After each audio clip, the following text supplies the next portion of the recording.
Hey, how you doing? It's your boy Brogi Naric back again with another review, and today I'm going to be giving my review of Coming to America, the sequel to the long-awaited sequel to the original Coming to America.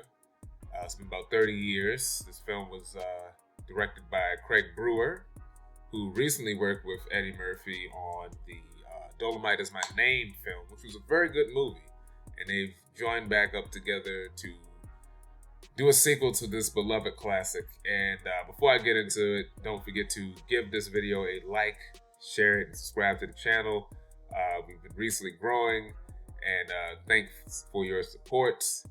And yes, keep doing that. So let's get into this review.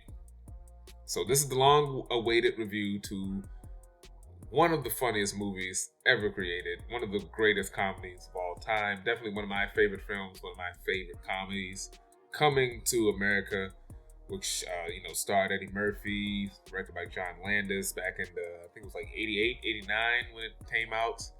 Phenomenal film, a cult classic, just a classic in general.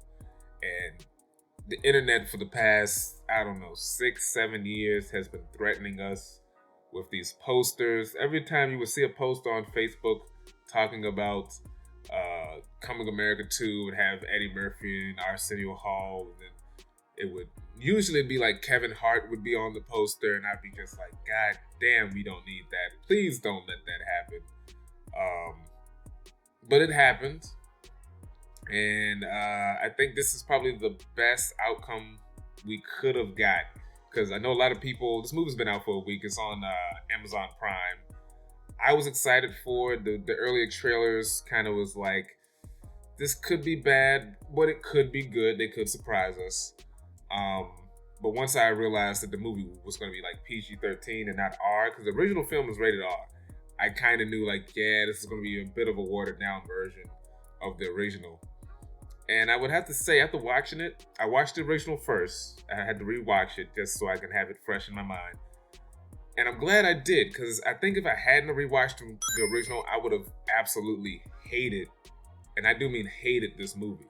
But after rewatching the original, then watching this, I can't completely shit on this movie, because I can tell whoever worked on this, whoever wrote the script or helped write the script, clearly loved the original, because there are a lot of callbacks and really good advancement of the characters from the original movie that I thought was handled very well and really appreciated.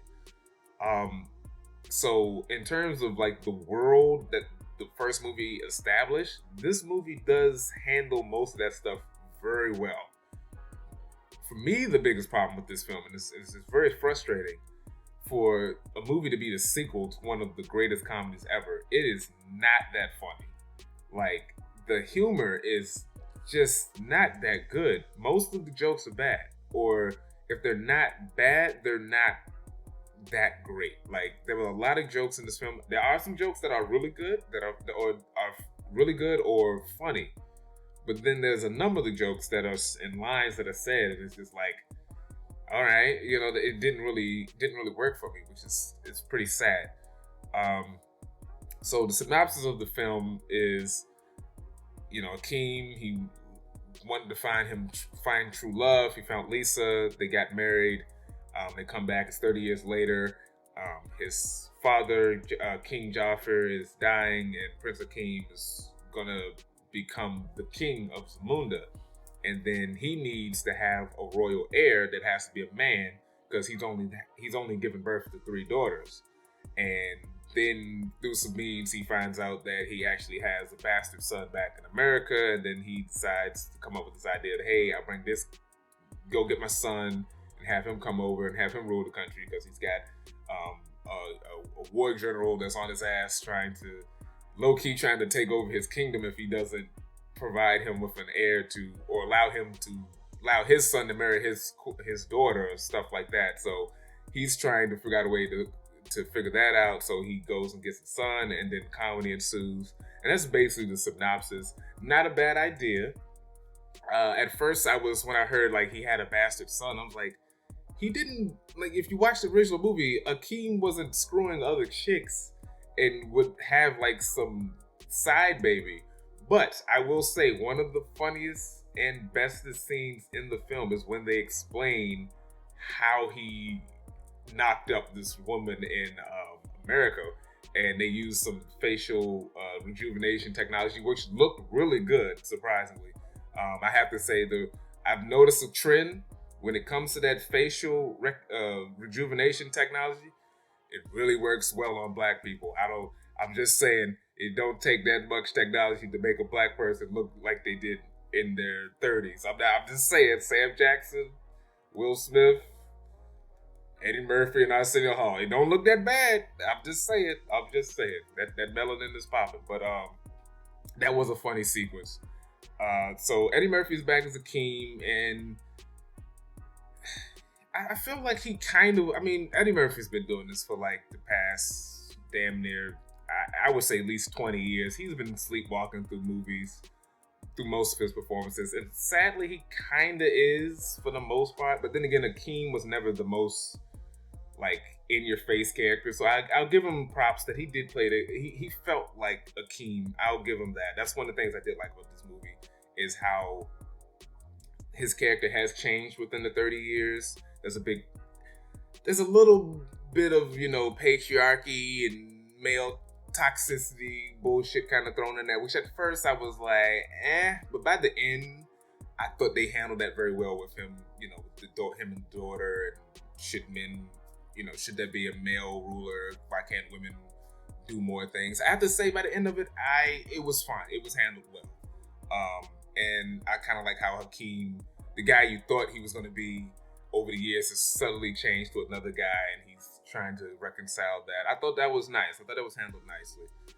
His wife, Lisa, played by Shari Headley, she was really good in this. I hadn't seen her in a while. It was nice to see her. Like I said, there's a lot of people from the original movie that they brought back in this movie, and they were great. Hey, look, this movie's not the best, but everyone that they brought back from the original, they did the damn thing. They did their job. They were good. That's the one surprising thing. All the characters, like the original and the new ones, not bad characters. Did not hate a single character, new or old, in this film, which was surprising. It's like I said, it's just like this. Everything is there. The costumes are there. The music's pretty good, although there's some stuff they do with the music I didn't quite care for. The costumes, the characters, like I said, how they make these characters different after 30 years, it was all good. It's just something about it just didn't have that spark or that edge, and the humor just wasn't as good as it should have been. It's very frustrating. And this cast is insane. Like, I feel like this cast is like every black actor in Hollywood that wasn't in Black Panther was in this film. Like, it's like, if we didn't get you a Black Panther, we got you in this film. So, I mean, you got Arsenio Hall, Eddie Murphy, Leslie Jones is in it, Tracy Morgan, Wesley Snipes, James Earl Jones, John Amos is back. He was fantastic. I say Wesley Snipes is really good. Friggin' cameo for Morgan Freeman. He was pretty funny actually in his scene. There's a lot of different people. Lunel's in it. It's like, yeah, it's insane. So I'm gonna get more into the characters. Arsenio Hall was funny. And another thing, all of their other characters, when they put on the makeup, they were good. They were good. Now, the old guys at the barbershop, were they as funny as the first one? No, they were not. But they still made me laugh. They had some moments that still made me like legit laugh. And the cameos from the Reverend was fun. The Randy Watson and Cedric Chocolate, that's a good moment. That was fun. I like that moment. Like I said, John Amos is back. He had like 2 really good scenes. The second one was really good when him and Akeem are talking. Wesley Snipes, I don't think he's as funny as he was in My Name is Dolomite, although his character in this is way more over the top. Like, he's dancing and strutting, and he's got like his soldiers who are also dancing. He's got Michael Blackson and Rick Ross as his soldiers or whatever.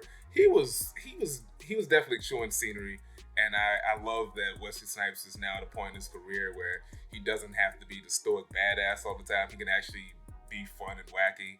I want to see more of that. He was good.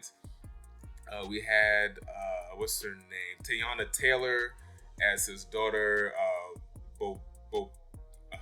Bopoto or whatever. She's basically the same character from the first movie, the princess played by Vanessa Bell Calloway. She's basically that same character, but just hotter, and she sings a little bit and dances. But she's essentially she's the same character. Oh yeah, and Wesley Snipes is the original bride to be in the movie. He's her brother, and their countries, Zamunda and Nextdoria, are beefing. Which Nextdoria, that's funny. But yeah, Teyana Taylor's hot. That's about it really with her character. There was another actress I was not familiar with. She played the character of Marimbe, played by Nomazamo Mbatha. I think that's how you pronounce it. Beautiful lady. She's the new love interest in this. She works in the palace. She's the royal hairdresser, the royal hairdresser, and she gets close with Akeem's son, who is Lavelle Johnson, played by Jamie Fowler. Now, at first, I didn't know who he was, but then I found out he was in Sorry to Bother You with Lakeith Stanfield. He played his best friend in that, and then I thought, I like that guy. So at first, I didn't know who he was, but once I realized it was that guy, I was like, okay, I like him. He's a good actor, and he does fine in the comedy role. He's not super piss your pants funny.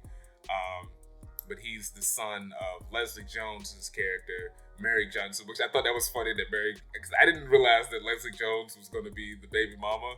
She did well. I think her character could have been a little bit better than what it was, because most of the character was just, Leslie Jones doing usual Leslie Jones stuff. I think they could have toned it back just a little bit, but she wasn't terrible. I thought her and her son's chemistry was funny. Tracy Morgan was okay. He's Lavelle's Uncle Reem. He was fine in the beginning. He got better once later on in the film, especially his interaction with Arsenio Hall, and that was better. But yeah, like I said, the scene when they show how Lavelle was conceived was actually pretty funny. And another character in this is Mika, played by Kiki Lane, who you may know from Old Guard on Netflix. She was really good in that, and she's really good in this. She's Eddie Murphy's oldest daughter in the film, and she's like the one who's been like training her whole life to be the next in line to be the heiress. And like I said, there's conflict because she's a woman and stuff like that. She's really dope. There's a lot of good callbacks to the original. Another good scene where, like the original, when Akeem was training with Simi with the staffs, we get a moment where he's training with his daughters. That was nice. I like that. Now the stuff, like I said, another thing besides the weak humor, there was this moment that was pretty cringe, where Lavelle and Teyana Taylor's character meet for the first time. It's somewhat similar to The Wedding, just not as good. And for some reason, they just have a music dance rap-off singing Princess Get Off song, which I love that song, but it was just weird. Is this an African tradition that we do a dance number to a Prince song, and that's how we determine an arranged marriage? It was just weird and a bit cringe. I had to literally stop the film and just gather myself, like, what the fuck am I watching? But thankfully, it didn't last too long. But yeah, I would say if you're a big fan of the movie, if you're like a really hardcore fan of that movie, I would say watch this one just to see how the characters have progressed. Don't watch it as the next greatest comedy, because it's not. It's just not. Like I said, as a movie focusing on those characters and seeing how they progress after 30 years, it's pretty good. I like what they did with it. In terms of a comedy, this ain't it. It's really not it. And that's what's so frustrating about this film.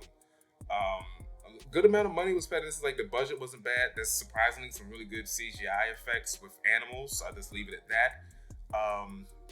Yeah, but is it something you gotta rush and see? Nah.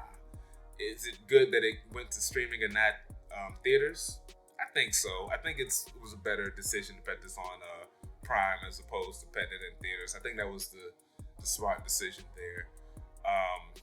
But yeah, those are my basic thoughts on the film. If I was to give Coming to America a grade, I'm just gonna give it a solid D. We'll give it a solid D, or a is that a 4? Nah, that's about like I'll give it like a 3.5 out of 10. It's not the bestest.